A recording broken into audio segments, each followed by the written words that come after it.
Heavy weights ಮಾಡಿದ್ರೆ body bulk ಆಗುತ್ತಾ? Hello friends, day 75 of 100 days ಟ್ರಾನ್ಸ್ಫಾರ್ಮೇಷನ್ಗೆ ಸ್ವಾಗತ. ಇವತ್ತು ನನ್ನ ವರ್ಕೌಟ್ ಬಂದು ಶೋಲ್ಡರ್ಸ್ ಆ್ಯಂಡ್ ನನ್ನ ಜೊತೆ ವರ್ಕೌಟ್ ಮಾಡ್ತಾ ಇದ್ದಾರೆ ಹೊಯ್ಸಳ ಅವರು. ಸೊ ಹೊಯ್ಸಳ ಅವರು ಮುಂಚೆ ಬಾಡಿ ಬಿಲ್ಡಿಂಗ್ ಕಾಂಪಿಟೇಷನ್ಸಲ್ಲಿ ಪಾರ್ಟಿಸಿಪೇಟ್ ಮಾಡಿದ್ದಾರೆ ಆ್ಯಂಡ್ ಈ ಫೀಲ್ಡಲ್ಲಿ ಒಳ್ಳೆ ಎಕ್ಸ್ಪೀರಿಯನ್ಸ್ ಕೂಡ ಇದೆ. So now he is focusing not just on weight training but also mobility exercises.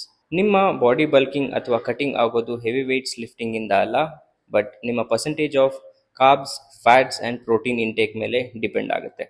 If you want to bulk, your intake ratio would be 60% carbs, 20% fats and 20% protein ಆಗಿರುತ್ತೆ.